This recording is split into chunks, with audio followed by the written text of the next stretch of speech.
clearly we want to go for these people as members of the church. We want to go for the ones that are loving and all this kind of stuff. Am I going to choose child murder and government corruption and wasteful spending, increased taxes, crappy economy?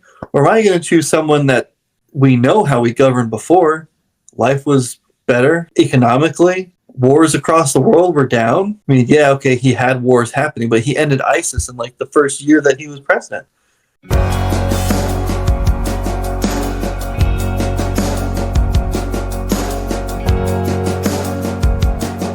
All right. So then, election results, right? Election results. Let's do it. All right. So kind of our little story.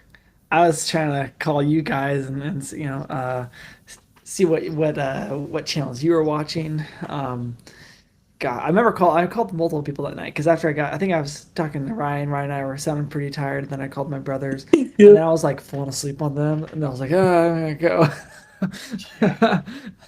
It was getting pretty rough, but dude, I was determined not to go to sleep until either I witnessed the steal happen before my eyes, or I saw them finally concede. That's all I wanted to because I was getting PTSD, man. I was like, this is like last time. It's like, oh, it's looking nuts for Trump, waiting for the next water pipe to burst and the vans to show up with the ballots and 80 million come out of the woodwork. So I know. And then I texted you and I was like, nah, I think it's different this time. Well, not that there weren't any shenanigans. I watched, what was it on? Dang it. I don't remember where I watched this on. It might have been on Crowder like the day or two after. But they had found video because they had like a whole network of like poll watchers and ballot watchers or something like that, like all across the country. It was crazy. And so I was flipping back and forth between the Blaze and mainly watching the Blaze, but then I was flipping back and forth between Fox and Crowder on YouTube because I don't trust Fox at all.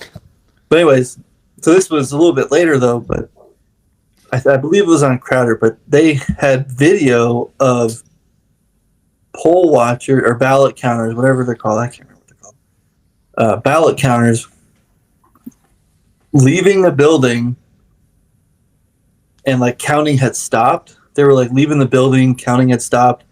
And they're like, yeah, we're waiting for the next shift to come in. I didn't know shifts were a thing on that, I guess. And, but it was still, what was it? But there was like, you could just see these like box trucks come in escorted by cops. Maybe I'm mixing a couple of videos together. I don't remember. I'm still pretty tired. I haven't recovered from like sleep at all. But it was kind of wild. Some guys were talking about like, yeah, they didn't let certain people back in that were supposed to be back in and different stuff like that. So there was pretty similar thing. That's very similar to last time. I don't think it was to the same scale, but no. Remember what state that happened in? Did you say that was? I want to say Pennsylvania. Yeah. Well, I remember there was a day of sort of legal win, and I'm not pulling up on the details, so I'll save telling about it all. But was that the one with they said like the ballot boxes weren't working, so they tried to push it back a couple hours or something like that, and there were like conservative lawyers that were just ready to pounce on anything like that. Wasn't it Daily Wire said they're gonna sue? Like they're like, hey, I'm gonna sue if you guys try to delay this crap. I'm not entirely sure, and I wasn't gonna talk about it, so I don't have the details. I'd love to have the details on me if you want to say it, but no, that night, I mean, I was ready to, as far as election results, I mean, I'll jump into it if we're ready to go with that. Heck yeah, dude. Yeah.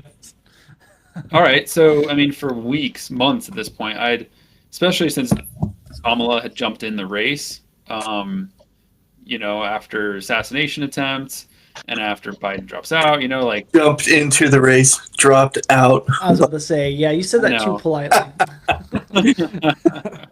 Yeah. No, she was selected, not elected. And that's actually a very, the left is in the Democratic Party having a very intense debate about this. If you read anything on Politico, maybe on Huffington Post and Vox.com, but Politico, they're very much like Wow. I mean, factions, individuals, staff members. I mean, one staff member this week had tweeted about how uh, what was done in office was too much of a weight on Kamala.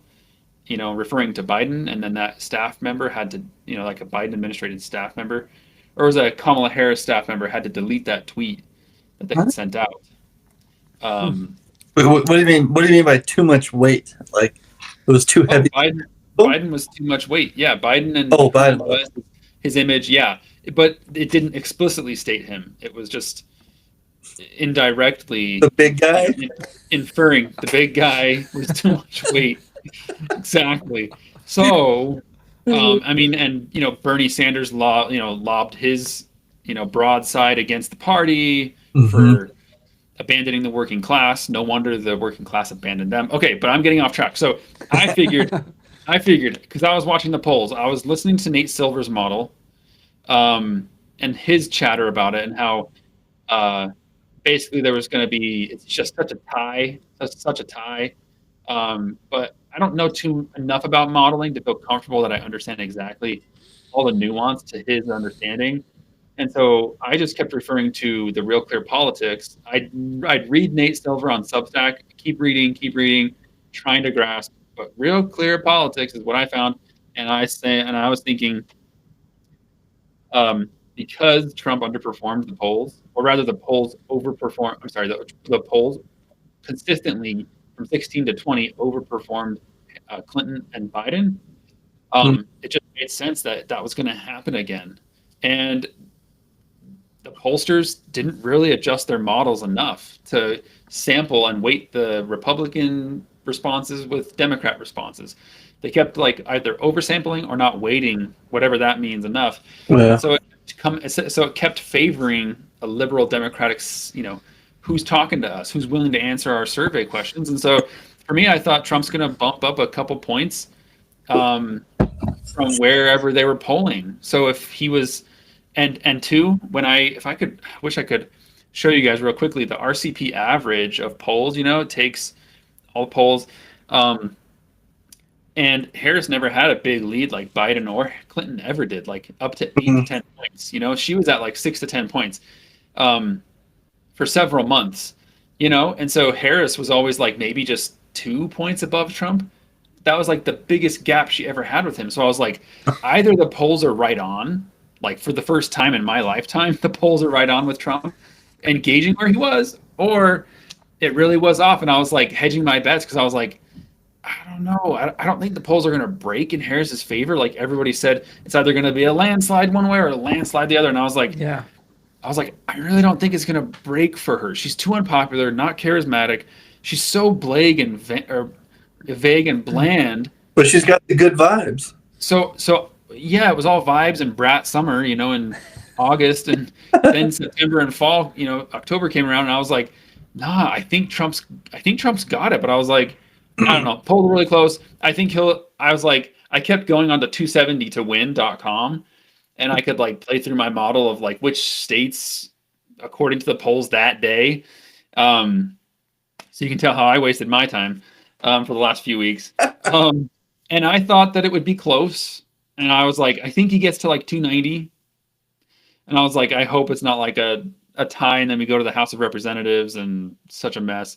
So that was my idea. I thought he was going to, I did think he was going to win, but I was like, I didn't put money on it.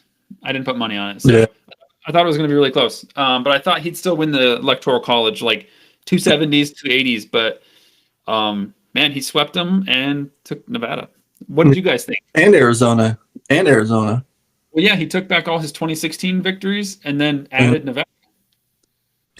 I mean, all I know is when I observed everything that was going on, there was no possible way Kamala was going to win, right? And you always try to take everything that you see in all the politics and stuff with a grain of salt, right? Because you go, okay, things can blow perception out of proportion from reality. Mm-hmm. But factually, I mean, she was like Biden 2.0, which means she's worse, right? Like, because when you upgrade Biden, he just becomes a worse version of himself, not a better version. And Yeah. Dark and Brandon. yeah, yeah, exactly. Like they were. It was the signs were all there that she was so unpopular, so unliked that They they were. I literally know. baited people. Like Beyonce's coming. I was like, yeah. And then she doesn't. Where you going, Beyonce? Like everyone was like, ah, crap, she's talking, get out of her. Yeah. Like no one wants to show up, right? No one is coming out for him, and yet you see an upswell of people saying like, hey, like I miss having money in my pocket. I miss having a country that actually mattered rather than looking like we're weak and pathetic, right? And I mean, when you have a bunch of New Yorkers saying like F Biden, or hey Kamala, like I'm voting for Trump. Like it's like that's pretty telling because New York City, man, is like one of those hives of infectious mosquitoes or something of Democrat mosquitoes is what I mean. Yeah. Right. Yeah. Anyways, that so in my mind, I'm like, there's no way Kamala's gonna win. That's why I was like, I'm staying up to to watch the Steel 2.0. Let's see how they're gonna pull this off again.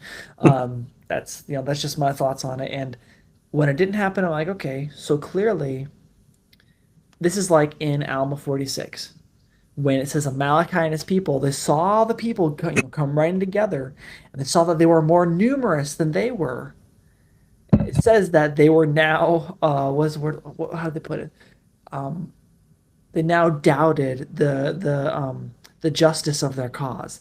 And then when Amalickiah saw that, they were all like, "Oh crap, dude! Like we're outnumbered here." That's when he tries to pull power through leaving and stuff. I think my analogy or my reflection on where it's like our day and where it's not like our day. I don't see the Democrats necessarily escaping to another country or trying to pull in a foreign power yet.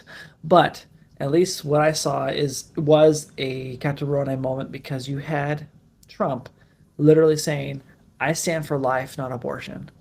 I stand for freedom of religion, not suppression, and freedom of speech, not suppression of that either. I stand for peace and prosperity, right?" And you think about it, like Captain Moroni said, made the title of liberty. What, you all know it, right? In memory of our God, our freedom, our religion, our wives, our children, right? Like they are remembering these things, and property is, like the things you own is an important part of that.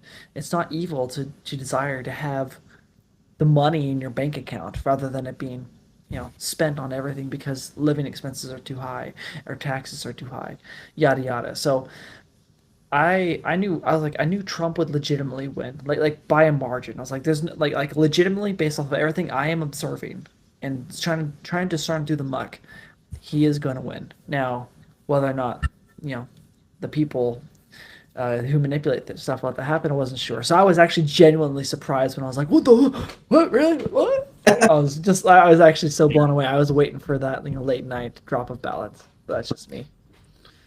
Even without the steal or whatever, I was still expecting this to go, probably a couple of days, right? Waiting on Nevada and Arizona. So I was pretty surprised when it became, oh man, by like midnight, 12:30, almost 1 o'clock, where it just seemed like, dang, he's really pulling away with this. Like he had taken Georgia, North Carolina. I'm trying to remember when Pennsylvania was called, but I think Pennsylvania was called fairly early in the sense that, right, my expectations was this was going to take a couple of days probably. So when those states started getting called, especially when Pennsylvania was called, I was like, whoa, wait a minute. Like this is going to be a little different than what I was expecting it to be. And then especially when the popular vote numbers were coming too, I was like, holy crap. He just took the popular vote and the electoral college. Like this is a clear, just a clear, middle finger to just, the way things have been for the last 4 years. Yeah. And well, I should say the last 10 years from when Trump started running, right? Throughout his first term. Sure. All the crap they've been giving him as he has not been in any kind of office, still trying to get rid of him. But I wasn't I wasn't trying to think. So like Alex, like you were saying, this was like a Captain Moroni moment where he's coming back in and like stomping on the government and like you guys need to straighten yourselves up or something like that. Yeah. I was still and I still am picturing this as because obviously this isn't over, right? Things have just started. Sure. So I'm still expecting a lot of those, Getty and robbers, secret combination things to be coming up somehow in some way, But I feel like there's less. I'm not gonna say there's less influence by those people, but they're scared. Would you say that? Like, yeah, they're definitely scared. But I guess I have more hope. I feel because, or at least that like more people are watching, because it seems like more people have recognized that something just hasn't been right. You know what I mean? And so, and they voted that way, and they voted and said, "Hey, man, like Kamala's no bueno." Oh, sorry, that's my cultural appropriation for the day. Just Kamala's no good, and and just we don't. We are going to face reality here. We can't keep doing this. We have to trust our own eyes, right? Who's telling me that the economy's good, or that Trump's a Nazi, or that black people are better off with social programs by the Democrats? Well, it's been 50 to 60 years, almost 70 years since those things have really been instituted and implemented across the United States, and it's not benefiting anybody. So it seems like common sense rules the day this time. Yeah, I think you raise a really critical point, Ryan, is that do we trust our own lying eyes or the people who are supposed to be telling us the reality straight? Do we trust the experts with their guarantees, or do we trust our lived experience in reality? Yeah, I have to say, I think enough people for too long, for the Democrats' sake, recognize that reality. I mean, Bernie Sanders was like, yo, just like 3 days ago, Thursday or Friday, I mean, he's saying, look, 60% of the people live paycheck to paycheck in America. Inflation has increased, and when you've got, you can only say so many things like price gouging is, a Nixon era attempt at trying to fix the economy through price gouging. That doesn't fix any fundamentals, and in fact, it can often make things worse, which it does.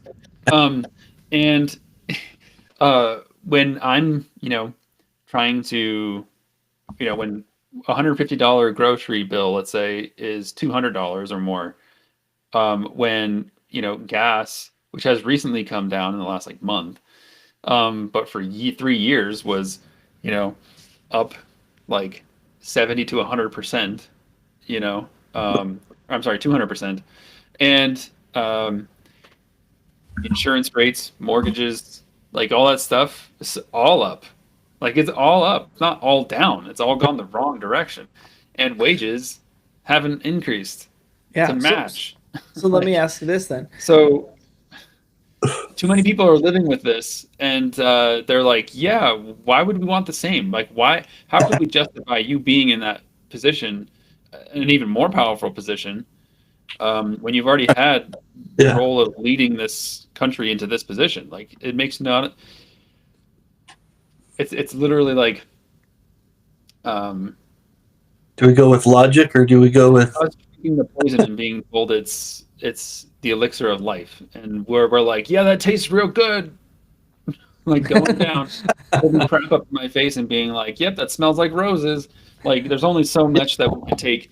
And sorry, I keep hitting the microphone, but so then, why then do Latter-day Saints, like, why do they not see, or even a lot of Christians, there's plenty out there, but especially Latter-day Saints, why do they not discern what they're actually experiencing? Why can they not discern between truth and error, right? Why? Because Taylor Swift said so. Yes. Yeah, but that's the thing about so this is what comes to my mind because I think about like I mean you've got to be deep in an echo chamber, deep, especially as a Latter Day Saint when you should have the ability to discern when you go like oh like life is better under Biden, right? Let's pretend that as a Latter Day Saint disagrees with Biden and Kamala and all this stuff when it comes to abortion and everything they do, but they go Trump man bad and life better now, which it's just kind of like, but okay, but what are you living through right now? Living through a really great economy. I know it feels like it's not, but it's actually It is. Don Lemon was telling people, I know you think it was better under Trump, but it's actually not. It's like no, so I don't like why could Latter-day Saints get caught up in this where they can't discern this, and why would they still presume that Trump is an unrighteous pick, right? And then this leads into this BYU professor posting what he did on his door. So I would say that there's this. I think this is just kind of across politics, or not politics, across just people in general now in the United States. The office of the presidency has become this like king figure that people want to worship and praise and think that this king is going to do everything they need. You know what I mean? Like Yeah.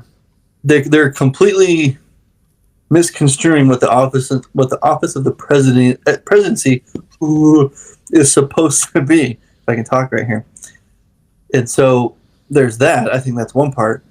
And then the other part is the identity politics that goes into all of this. Maybe it kind of all goes together, but I had another point and I forgot it. Well, can I throw this one in there? Yeah. Flattery. Oh, like don't you think like I think that people have a human nature. It's human nature to be flattered by, especially in the flattering words of anyone can cause many to fall away. But we see pretty clearly in the Book of Mormon, like Latter-day Saints, we should observe that these Nephites would be flattered away out of the church, be flattered away out of a government and a way of living that is clearly better. And they say, hey, let's have kings again, right? And from the outside looking in, we go, yeah, like that's retarded. Like why would you like who wants to have a king? Like you have a voice as a people. But it says in Malachi what was use flattery to get people to dissent from the church. I think that's the same case now, right? The Democrats. I mean, we can all like any politician can flatter anyone, but I think specifically Democrats are really really good at branding. Branding is just a form of flattery, and I know all about this because my whole work is in marketing.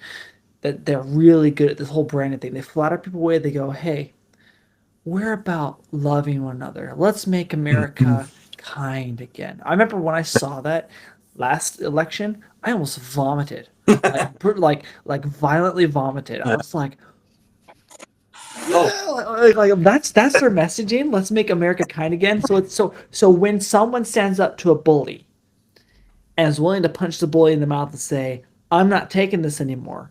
The bully then puts the fear in all the other little Kremlins around saying, you see what he's doing? He's making me have to fight. He's making this contentious.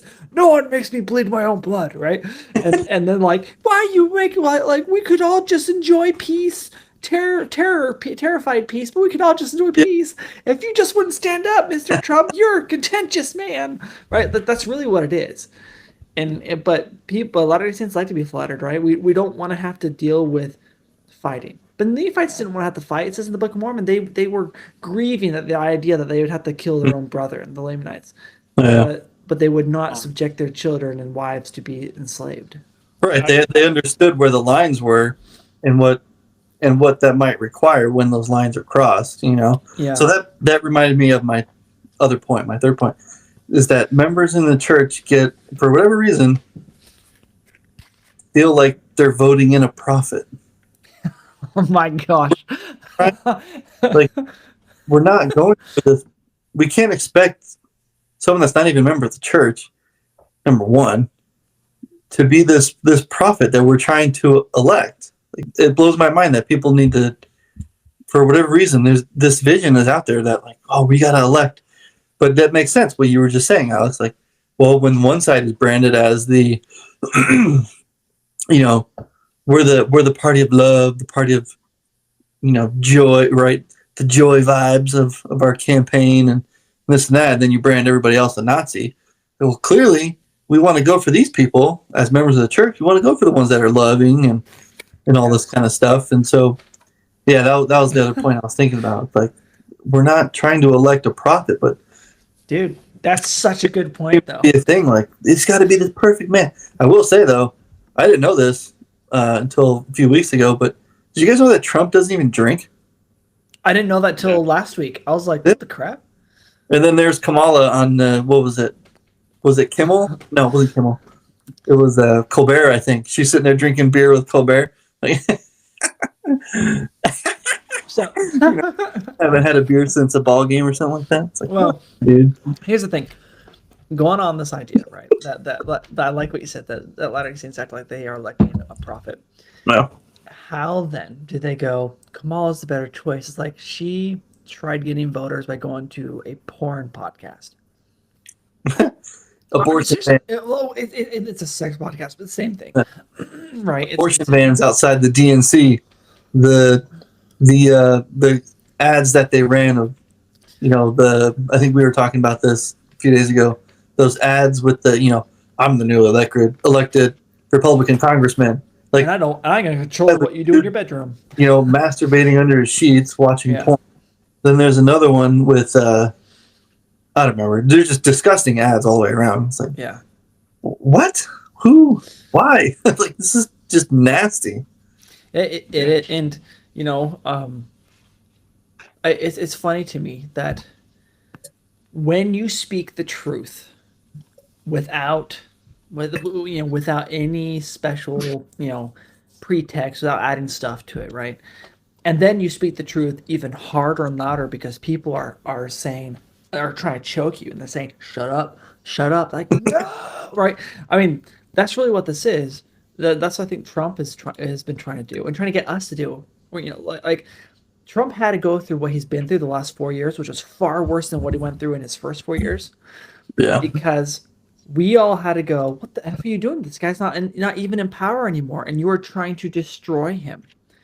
In all that you are literally doing all the evil and wrong things that a communist dictators do.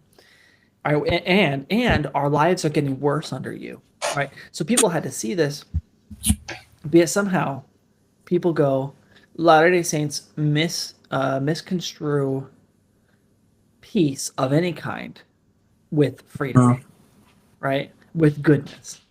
Yeah. But I mean, we all know you can have an enslaved peace, right? Or you can have How many people have advocated for that throughout history? Yeah. I've shared comments online with somebody about monarchies and stuff, and I'm like, yeah, I mean, he's like, well, not all monarchs were bad.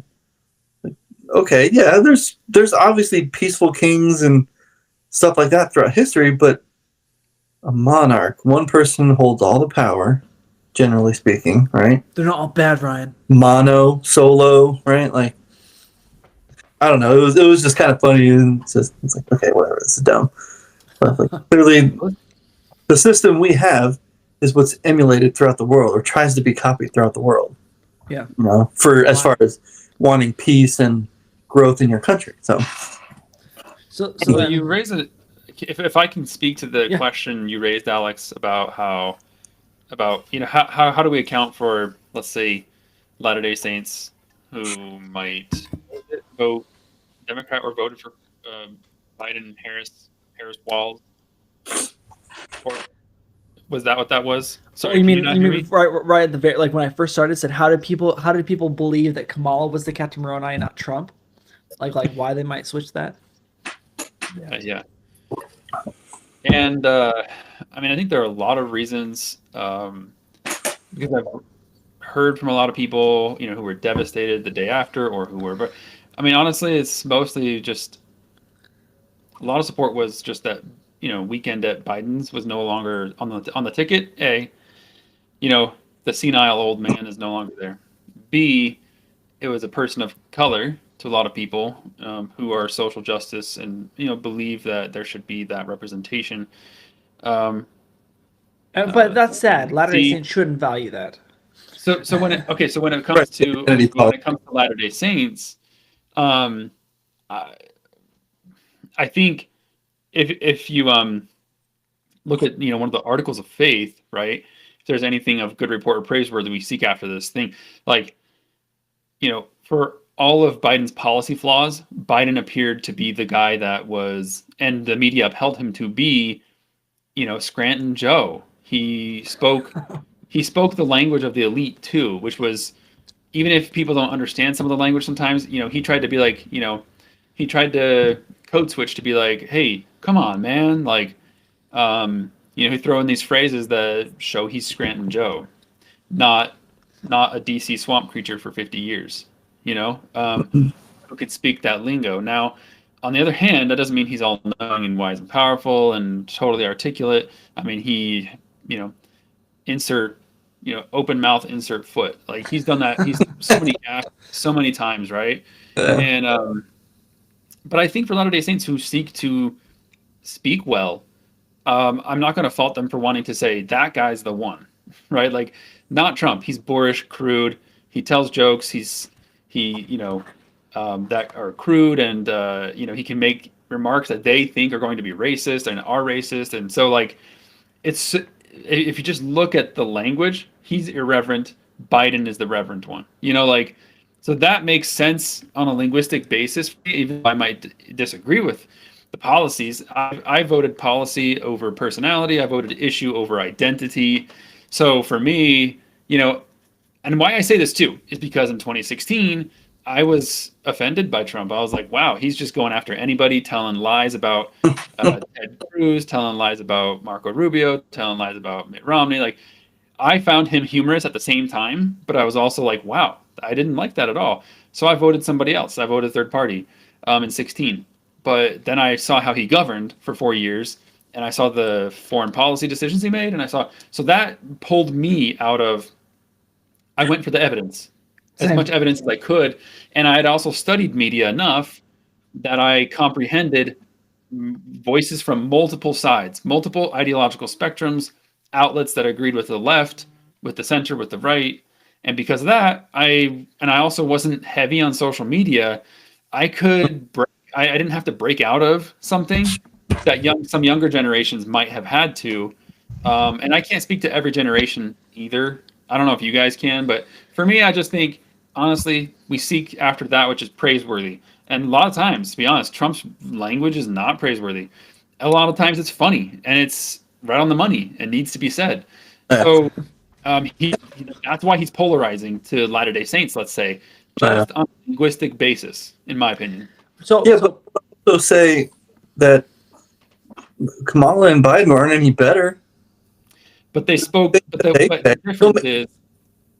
Well, go ahead. So they spoke flattering words. That's all I can say. Like that's that. If I were to summarize in my dumb man language, what Skylar is saying, the way they spoke was they spoke flattery words. They could speak flattery words, right? It made Latter-day Saints feel like look at the kindness. I mean, I'm going to ignore the fact that he said, he's going to have y'all back in chains. And, if you don't vote for me, you ain't black, right? Crack this whip, like, get on my plantation, y'all, boy.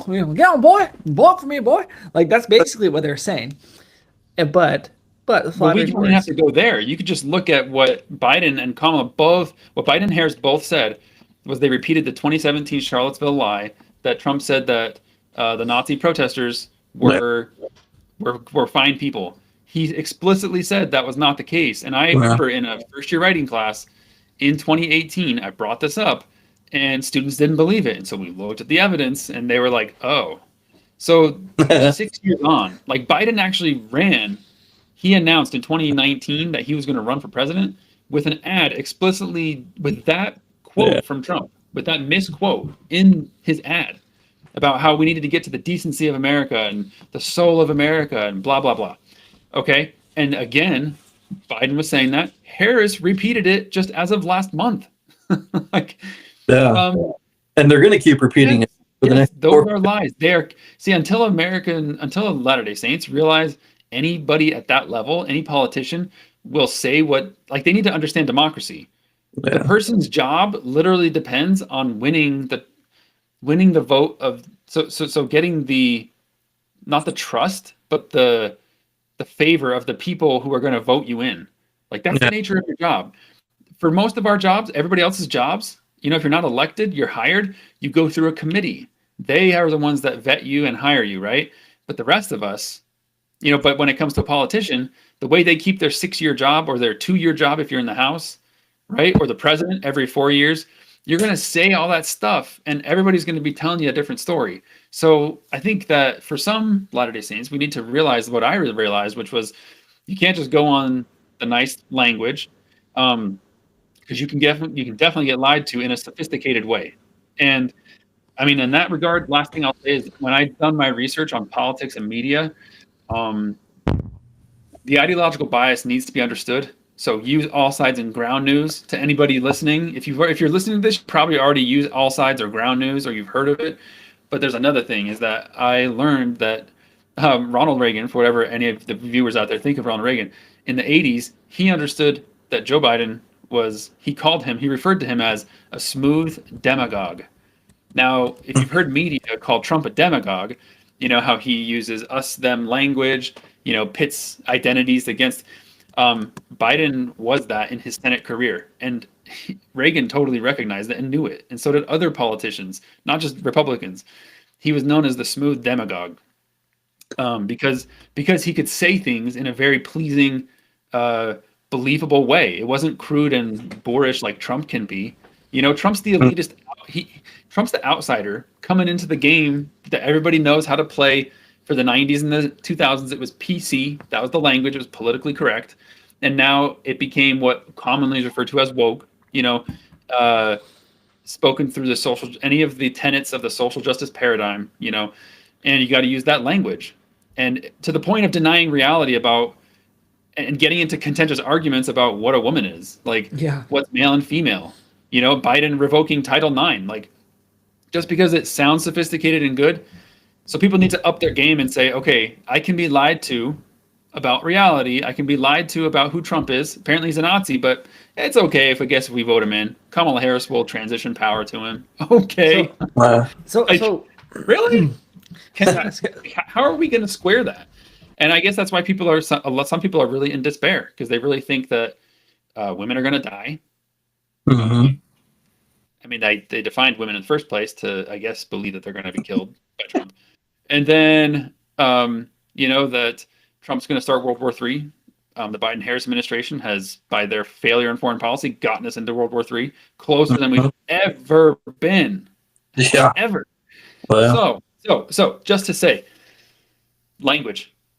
People need to realize language is going to be thrown out there. Lies can be told real quick by any politician. And so you're just going to have to do the hard work of reading multiple perspectives.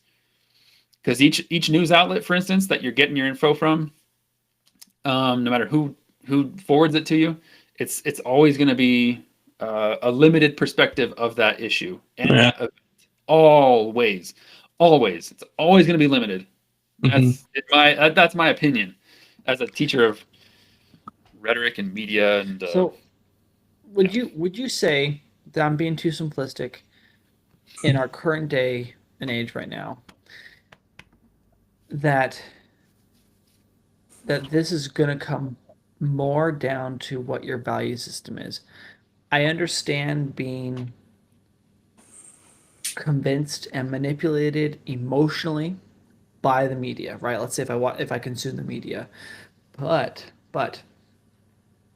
if I value my religion and the doctrine of my religion, and I value life over this woman's health rebranding of baby murder, right? And and I can go on. Like kind of the list goes on.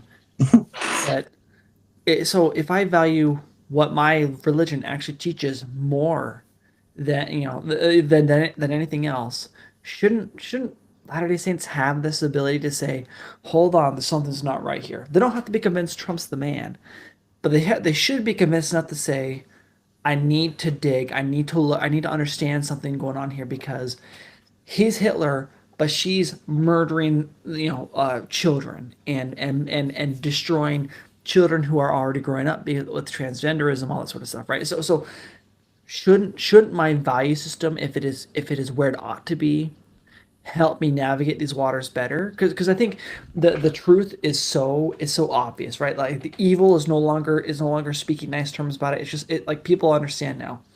This is murder. This is mutilation, right? And this is freedom. Like, I don't know. Am I oversimplifying it?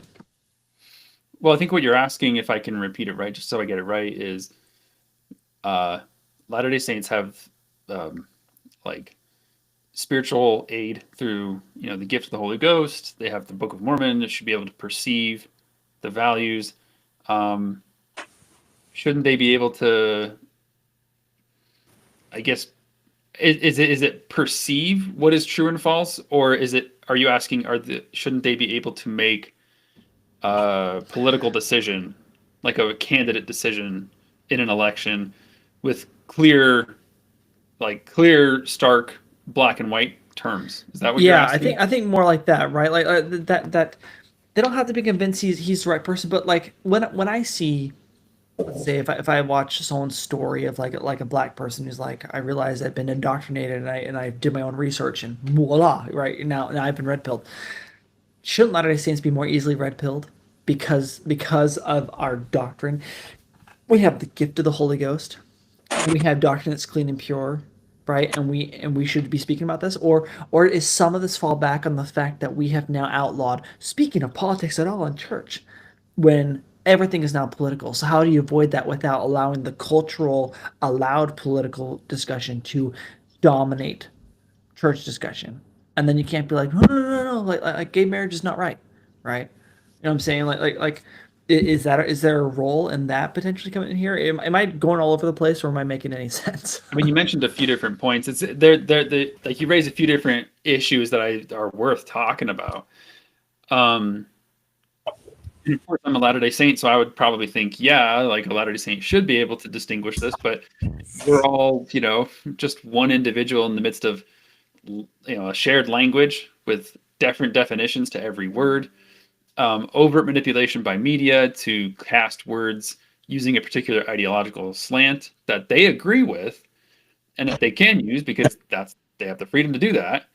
But a lot of us want to also have certainty over truth. So I keep returning to, we like our certainty rather than truth. And so when something comes up against our certainty, we reject it. And that's human nature. That's just part of who we are. So I think there's going to continually be a struggle in the midst of hearing multiple perspectives and voices from corporate information media, from corporate, from all kinds of, podcasts, even us. Our voices are going to be in the fray, right, with all these other voices. So we have to keep refining our ability to, I think if we can delay decisions and judgments, whether posting online or in person with stuff, like searching through to see how many people, like, we're all susceptible to being deceived. Like we all are, no Sure. matter what. In fact, that's why we are supposed to have that gift. So like we need to have the gift because that's going to help us not be deceived or to be deceived less. And we need to use, in my opinion, ration and logic to also get there. Like all of the tools possible. Sure. I don't know, Ryan, what do you think about, should Latter-day Saints be able to perceive better the like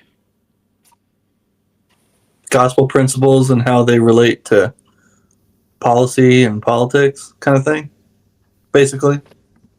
Yeah, and I don't want to say just so that you always think you're just like there's only one way to manifest your politics. You know what I mean? Like, is Yeah. there only ever one way? I mean, because if you think about conservative Republican policies are always shifting at any point, Oh, right? yeah. Yeah. Well, I guess that's where, and I think me and Alex kind of said this in the last video, our last video before the election, was conservatives, generally speaking, politics flows downstream from religion, from our religion, right? I would definitely say I think that's true for us, because right? Our religion holds the standards for us, right? And when we stick true to those, though, like I think somebody was, when you guys said it, like when we stick true to those standards, those principles, the way we vote should correspond, right? And so, I guess I'm trying to think where I was going with that, but generally speaking, that's my idea. So, as members, to answer your questions, Kyle, yeah. So, to answer your question, I think as members of the church, we believe that we kind of have more than what other religions have, right? We, for those that are baptized, right, we have the gifts of the Holy Ghost. Of course, all of this is with the caveat that we're living as righteously as we can and things like that, right? We're not flattered away. Yeah, right. Satan. But I would definitely agree that if we understand the principles of the gospel, that we should be able to discern better between truth and lies, and we should also, just like in the gospel, where we're encouraged to, seek answers and seek knowledge, further light and knowledge that we have been promised to receive, we should be doing the same with earthly matters, because, in my opinion, they will have eternal consequences. If I'm going to sit here and vote, I'm going to go vote for Hitler, the actual Hitler, not Trump. But like if I was in 1930s Germany and I was like, oh yeah, I voted for Hitler, even after I knew that he was committing the atrocities he was committing, I have a feeling that I would answer for that. You know what I mean? And if I'm wrong about Trump, okay, I'll answer for that. That I didn't do enough research or something. I don't know. So does that answer the question? No, it certainly provides your answer to the question. I think for me, I think I provide a different opinion on that, because I'm like, so everything about 180 million possible voting, voters in the United States funnels down to two people. Like, yeah, really? Like the best of our ideas funnels down to two people. Sure, there's the Green Party and the Libertarian, and you've got like different candidates, but they're always like 1 to 2%. yeah. But like nothing since Ross Perot in the 90s, who took like 20 to 25% of the vote. Right. Yeah. Totally, upended. It got partially contributed to why we're in this dog eat, this dogfight between our reps and Dems and blue and red. But how is it? What I'm saying is it becomes too simplistic to boil it down into some sense. We need to be able to vote, but the parties have made it so that and the media have worked to demagogue us, to force us, condition us into thinking we've only got two. And so then you and me and Alex, we then think, well, we've only got, out of these two options, we're now going to assess people who don't vote like us, that how could they have thought that was the right option, right? How could they have thought that Harris was the right option? How could, and then Harris on the other side, they're like, how could we think that Trump, people in my ward that Trump is, who's obviously a Nazi, who's obviously this convicted felon and was obviously a Russian spy, was obviously and on and on and on. Yeah. So I think that the funneling of all of 180 million possible voters down into like two. I know there's more to that. There's the party platform, the promised policies. I know there's more than just the candidate themselves, like Harris or Trump. But so I actually like to question that assumption, like that these two individual candidates become like the cipher by which we judge whether someone was deceived or not. Because I think it boils it down too much. Because the country is just really complex in so many ways. Different states have different laws regarding abortion.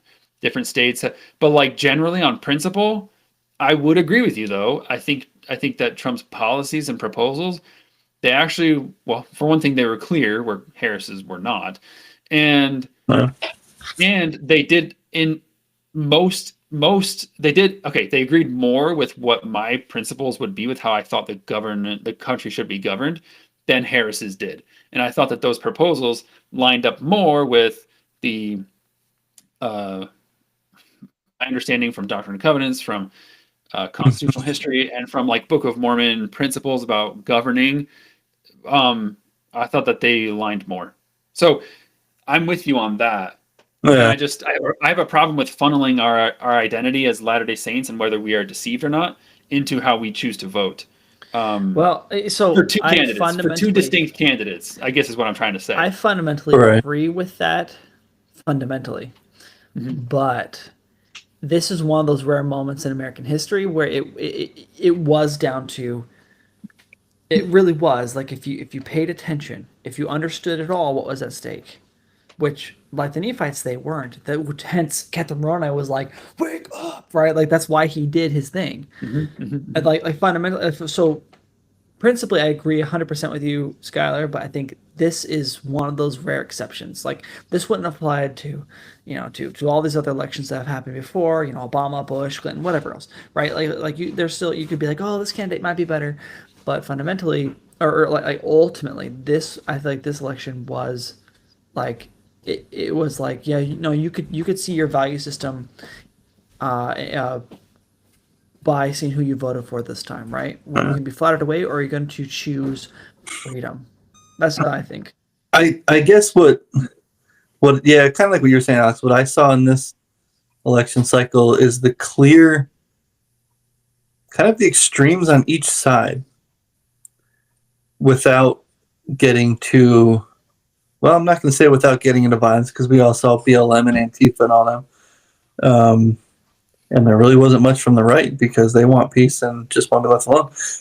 Um, but so what you were saying, Alex, I think that it's a I don't I hate to make statements like this because I usually don't because I don't like to say anything because I keep my expectations low. We'll just say that, so I'm not disappointed. But I do feel like this was a very statement piece election. If that makes sense. Like it's going to be a big statement throughout the direction that the country goes after That's a really good way of putting after Trump, after this next 4 years. Well, even in the next we'll see what happens in the next 4 years. But Yeah, that's right, yeah. thinking of the policies and the things that people were running on, right? You've got one side is Trump with the backing from RFK, who's all about deregulating health stuff from the government because that stuff's insane. Musk, who's this private entrepreneur that's, beating the crap out of NASA, should be the darling of the Democrats because of his electric vehicle production, as well as his Starlink stuff that's been helping Ukraine and other disaster areas of the world, North Carolina, for instance. Mhm. But nobody paid attention to North Carolina. So I think there was just, to me, it was simple or like black and white, I guess you could say, in the sense that the policy positions were so polar opposite that you had to choose. Like it was pretty clear. Am I going to choose child murder and government corruption and wasteful spending, increased taxes, crappy economy, or am I going to choose someone that we know how we governed before? Life was better, like economically. Wars across the world were down. Um, yeah, okay, he had wars happening, but he ended ISIS in like the first year that he was president. Trump did, and now we've had basically, like you were saying, Skyler, closest we've ever been to a World War III, minus the Cuban Missile Crisis or something. Yeah. And so it's just, it kind of seemed like a no-brainer to me. And I did want to ask you guys this. I'll wait till Alex gets back, but because we were talking about earlier, we were talking about you know, verbiage and words and the things that people were saying. Just how big of an impact do you think it was with Musk owning Twitter, buying out Twitter, or X, whatever it is now? I'm not on it, so I don't know. Because I mean, in my opinion, I think it's huge. But I'll re-ask it when Alice gets back. But I did think of a point where you were talking about listening to people, and when they're stating their things or not stating, in the case of Harris. I looking back at it, I realized that I listened more to what people on the left were saying than I did Trump. I mean, because it takes 2 seconds for me to find out what Trump's saying. I can, whatever, too easy. But I realized I was listening more to what they were saying about him, about, about, what's the reality now, or at least what they were saying was reality.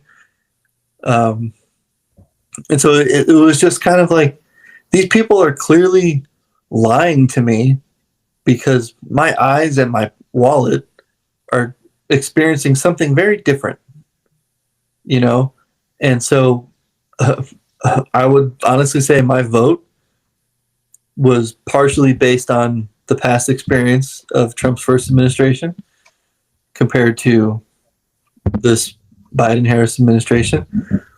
But mostly, I'd give it like 60%, 65%, maybe even 70% was based on the media, the leftist politicians, and how they were treating conservatives, conservative media, conservative politicians. So your vote was a reaction to their treatment of him.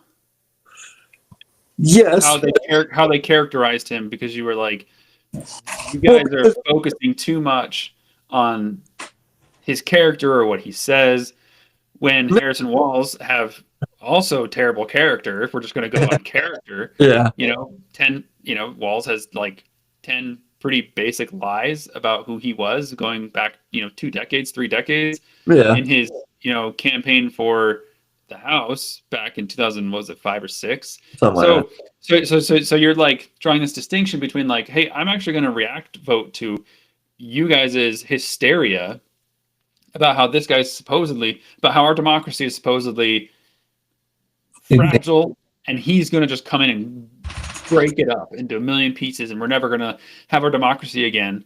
And then it's like, wait, I survived under Biden and Harris, but it was worse. How I survived ended up being worse. I've experienced worse conditions under them than with Trump, Pence, and their 4 years. Yeah. And so it sounded like what you were saying. Maybe I'm wrong, but so correct me if that was inaccurate. It sounded like it was like 70% of it was like, dude, I'm reacting to your hysteria.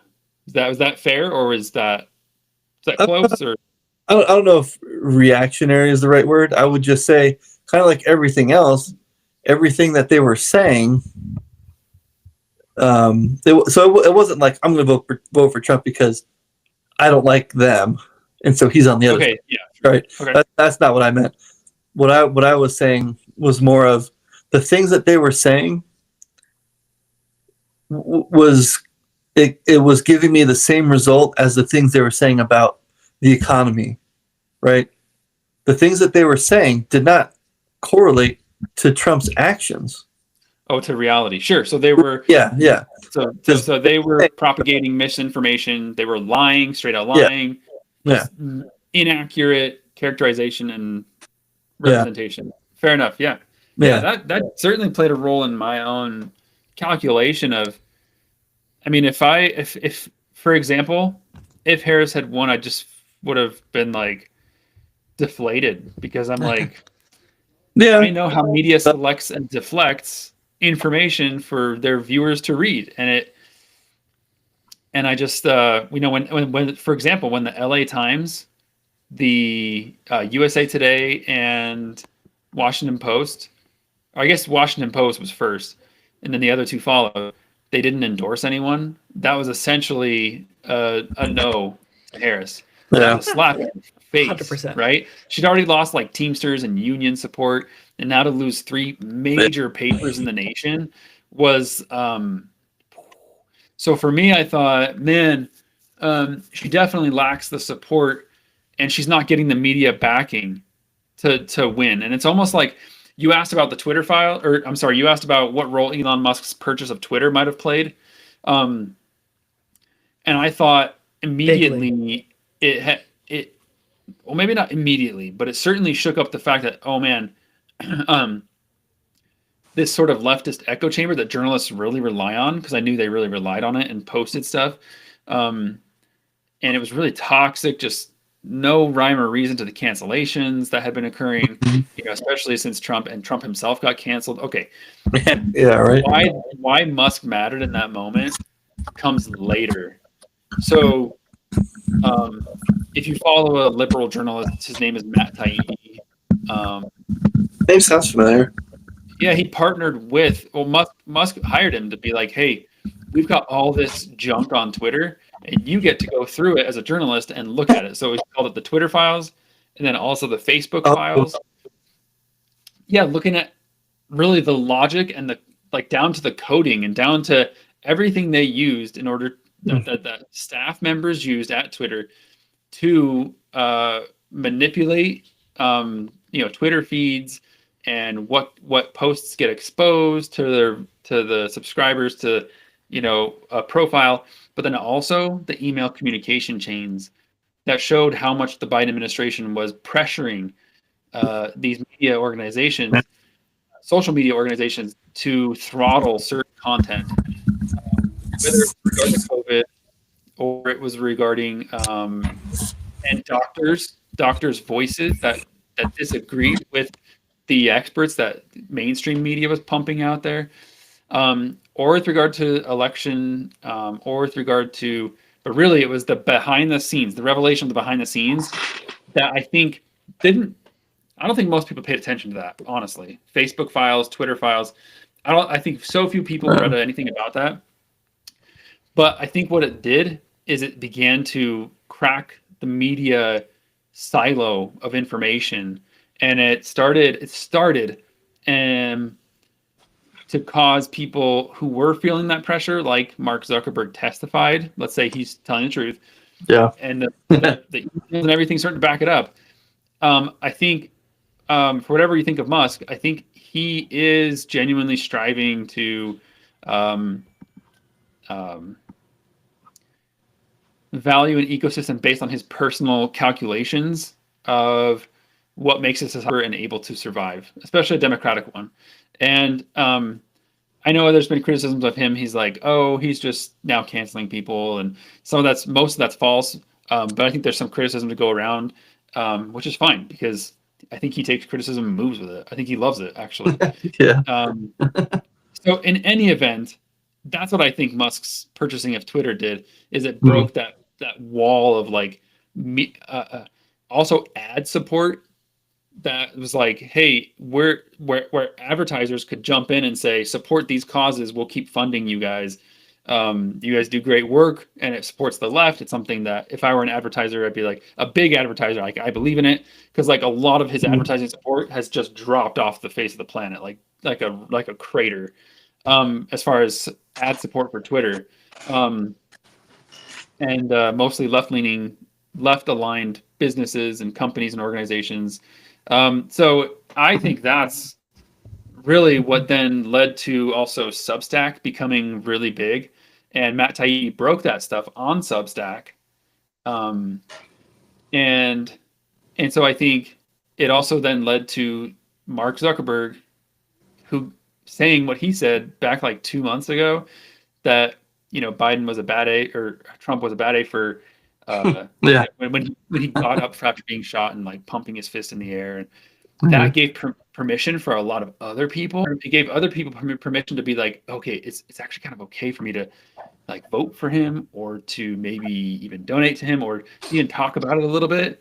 Yeah. Like, because up till then, I mean, it's been such a there's an image of who he is, of who Trump is. Most of us never meet the guy, but we have this image of him as either a fascistic dictator, or he's kind of like this media mogul clown, sometimes funny, sometimes rude. Organizations paint him as this guy that's going to destroy everything, and Biden painted it that way. Harris painted it that way, and I think this also allows people. What Musk did was a first step in allowing people to break the media silo of information and allow Trump to be also the normalized American that he is. Right. What I mean by that is he's very much an American, even if he's an elitist one in terms of what class he has lived in. He's not a working class or poor or even middle class. He's basically never been his entire life. So, but man, do people from all those classes believe in him and connect with him, right? Yeah. So and so I think what to answer your question, I think it allowed the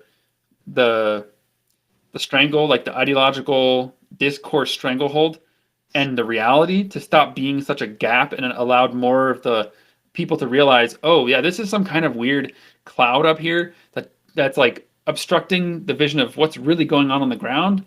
And it really does disagree with it disagrees with like much of my life. Like the basic things I need to survive in life are not being provided. And I think behind the scenes, a lot of work was done where they're now like, oh crap, oh crap, oh crap, oh crap. Like we got to get our stories right, or we're just going to continue lying. And I think more of them are like, get our stories right, get our stories right, get our stories right. See those stories and see how, yeah, that actually matches with my reality. And all this stuff over here is matching less and less and less. I think that's he was part of that process. He wasn't alone in that or the sole cause, but I think he was part of it. Yeah, no, I think you're totally right. Yeah, and, I agree. And just, I think my favorite aspect to all of that is a detail about it is just it gave the opportunity for normal Joe Schmo that's on TikTok or Twitter, MSNBC article about something. You know what I mean? Like it was so easy. Community notes. He instituted that, right? Mm-hmm. Yeah, it allows it to be checked by like anyone who wants to check it. Like, right. You don't have the fact checkers who have control of the universe's knowledge, right? Like, dude, Exactly. Any fact checkers who are sponsored. Great point. Well, yeah, exactly. By the left. No, that immediately weakens the prestige hold that their knowledge as experts had. So now the common knowledge becomes way more powerful as a gatekeeping mechanism to what is true and what's not true. Not these, pay for play knowledge makers, Yeah, exactly. Yeah. So then, all right, I want to transition here real fast then to and I don't know going back real fast to like good. Oh, just I don't know where you guys are at, but I'll probably be done in about like 5 or 10 minutes. You bum. Okay. Well, so yeah, and that's a good stopping point for me too. But going to real fast to like the Latter-day Saint disconnect, right? I think we've made it clear there's some very telling signs that Kamala was not like if we have to agree that there was a Captain Moroni a moment happening. We don't have to. But let's pretend that every Latter-day Saint is agreeing. Yeah, there was definitely a Captain Moroni moment happening. Did the people come rallying, and was there a good outcome? Well, if they assume Kamala was the Captain Moroni, I think we've made that clear. How you could discern she was not, right? I mean, hate Trump or not, he stood for freedom. He literally stood for protecting life, all these things that we should value as Latter-day Saints. But then you have this BYU professor of mathematics post this thing on his door. I wanted to share this video with you and just kind of get your reaction here. I actually, when learning more about this, I started to feel really bad for this guy. Because it was just a really bad move for him. But I guess I easily feel bad for someone when I feel like they're kind of not mentally there. And that's what I kind of felt when I saw the video. I was like, oh, Like, I read that so too. But yeah, yeah, and that's interesting too. So I'll go through this kind of quickly. Let's just kind of get the reaction. This is from Ward Radio. Can you guys hear that? Okay or no? It's muted. That's because I did mute it. Put in the thread, and if him tearing up the proclamation of the family and his angry outrage was a resultant action of this, I think the guy has some serious. Not endorse any So just to clarify for people, this stupid ad. No? Parents, are you doing enough to get your child? Top university? Heck yeah, I want this ad.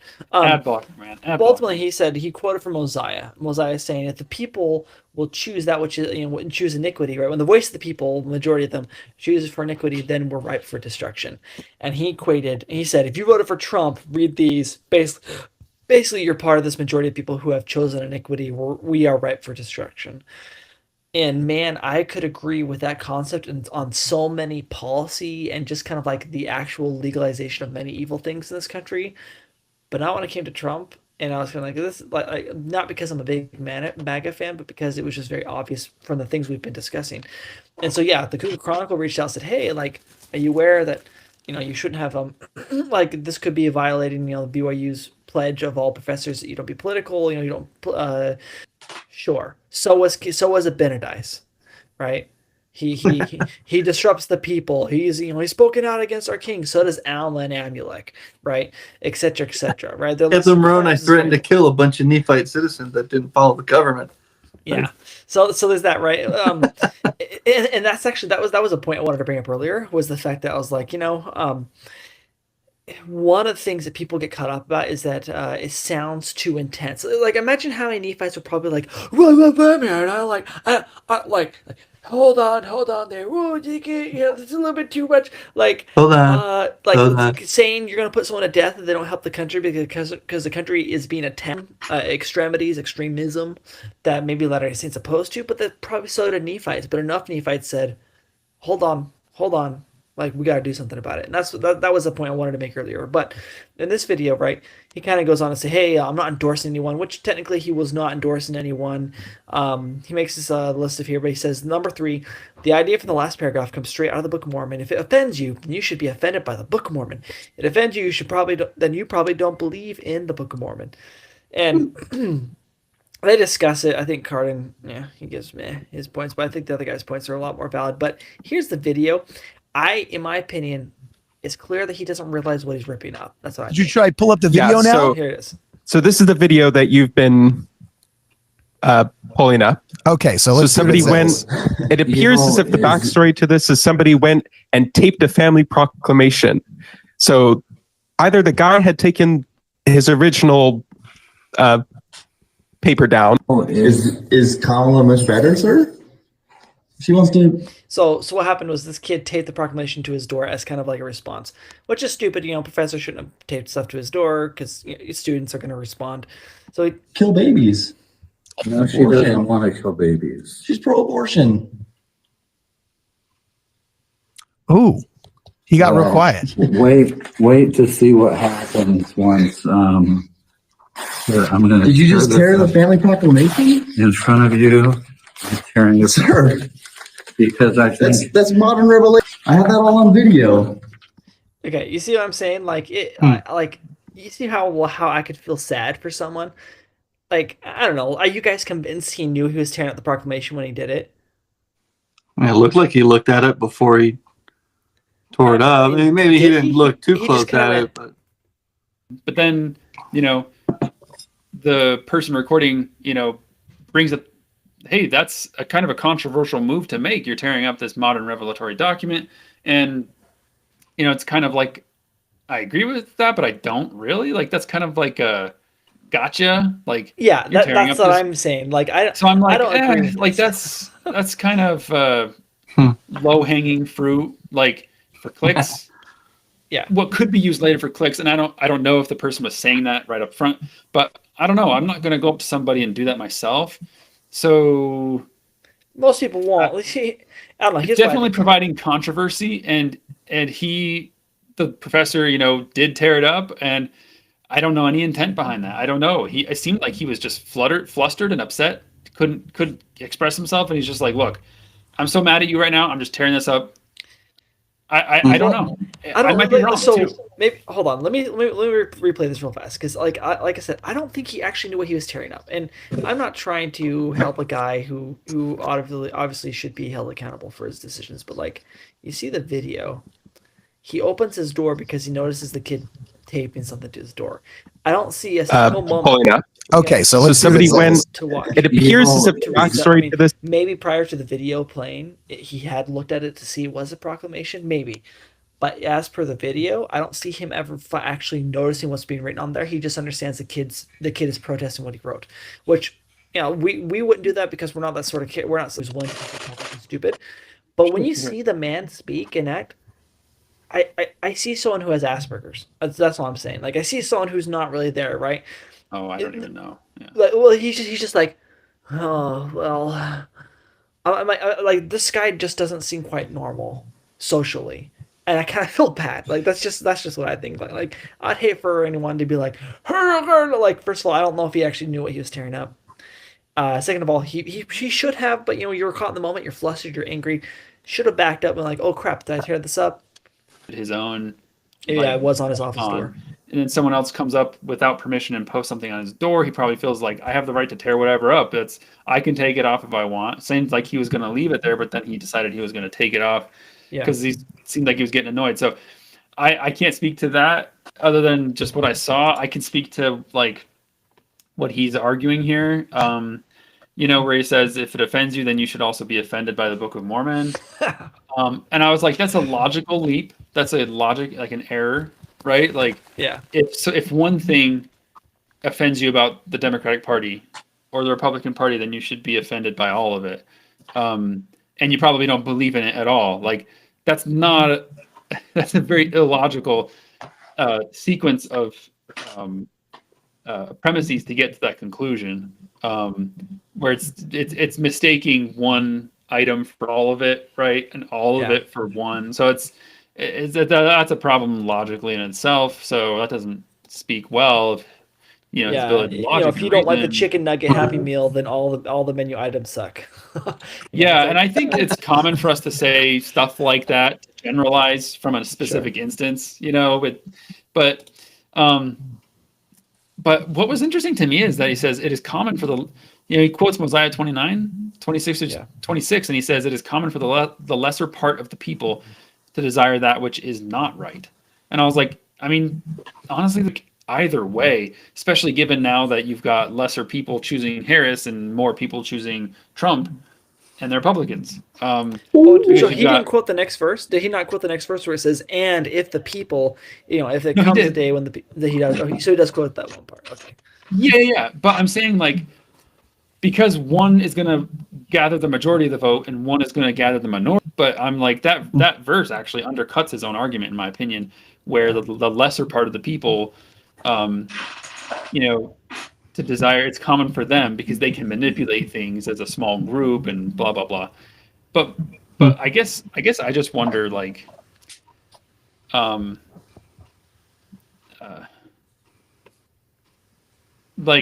think he's got the right to make some kind of comment.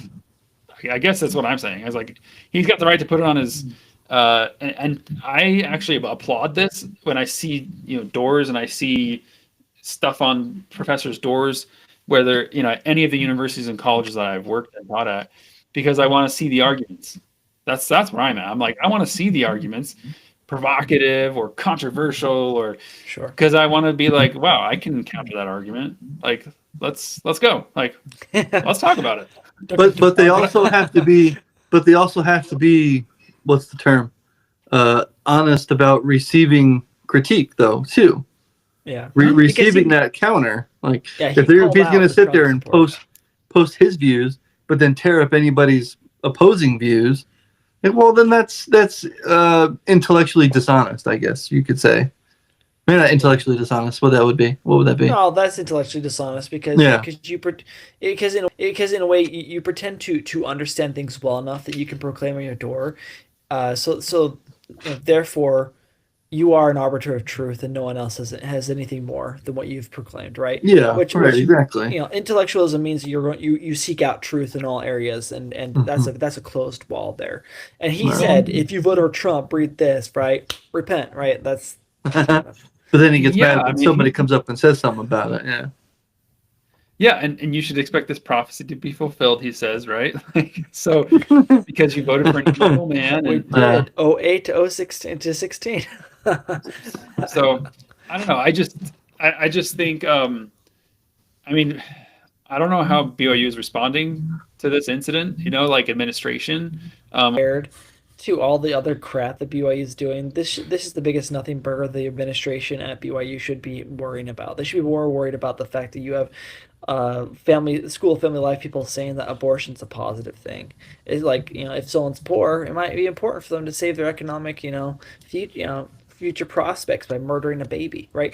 Or that Jesus is an androgynous man, or the genderless example for all of us. It's like, there's a lot bigger fish to fry. This is small potatoes, but because of an election right year, and an election just happened, we're like, "Meh!" But is it also just adding to that, right? Is it another notch in the BYU is going the wrong direction here? Oh yeah, it's just another symptom of many symptoms. But this is like a pimple compared to the giant rot spots of decay from But I guess what I mean by that is just, you know, it's evidence of a bigger issue. Yeah, exactly. Yeah, and I think it's helpful to also realize it's a good question. Is this evidence of something broader? I mean, is this professor representative of all professors on campus? I would say that's either in posting this on their door, you know, how many other professors post on their door, and how many post, you know, fairly controversial, would professors, when approached by someone with a camera recording them, respond in the same way and tear up a copy of a document that is seen as sacred, you know? Like, I don't know. I personally can't say that I would feel certain saying that he's representative of all the professors, the thousands of them or hundreds of them, how many there are.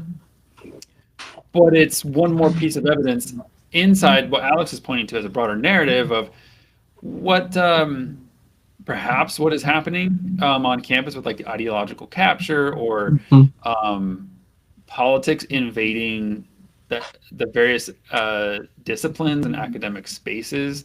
What I also see is, I mean, that may or may not be true, but I think, I mean, you know me, I catalog and speak to ideology and politics and how they fused inside my discipline, and what evidence I can see of that as a way to counter and understand and counter with more productive, responses. But I guess my question too is, this is a professor of mathematics posting this. Mathematics students probably don't expect this to be posted on the door and to see it when they want to come in and walk. Is that an appropriate message with that expectation in mind?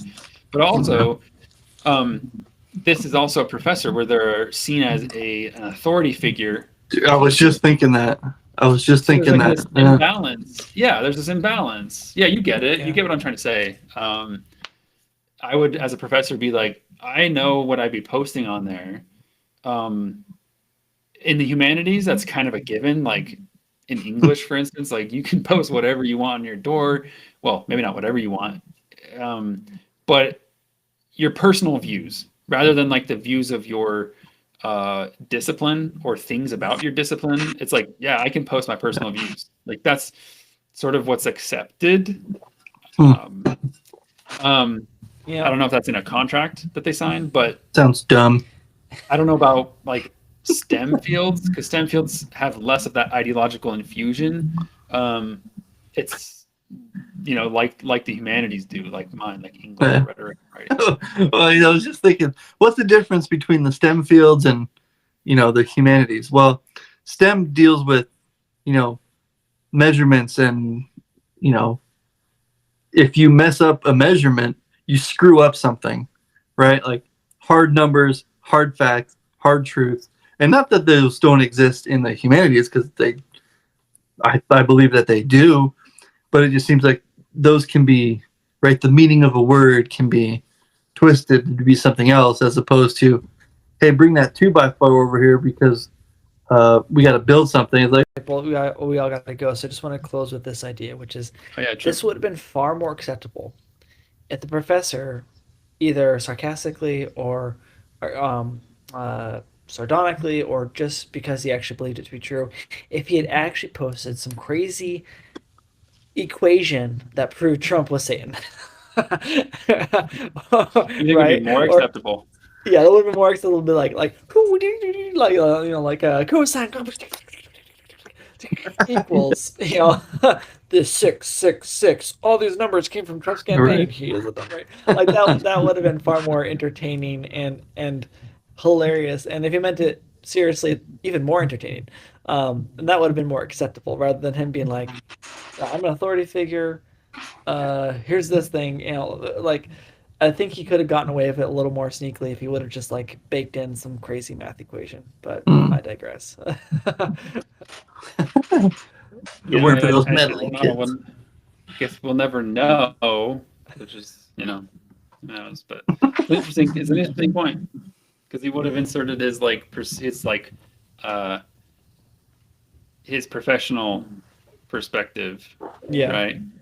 Yeah, that's interesting. Well, this has been a great conversation, and I think we hit some really good points here, and I hope that moving forward, more Latter-day Saints can have their eyes open, right, and that we can help those Latter-day Saints who I would claim just in a in like a symbolic sense. I know this is very offensive, but I don't really care anymore. Those who I would say are the Malachiites supporter sort of individuals, where they are more flattered by words than by real lived experiences and facts. That we Do what they say, but you can discern so much by just watching what people are actually doing instead of just the things that they're saying, right? That can help so much, especially in this political climate that we're in, right? There's, all the leftist news is still calling Trump a Hitler, and he's going to kill women and all this kind of stuff, and they're blaming, the voters. It just, all this nasty language still, right? But then just like what's the government going to do now?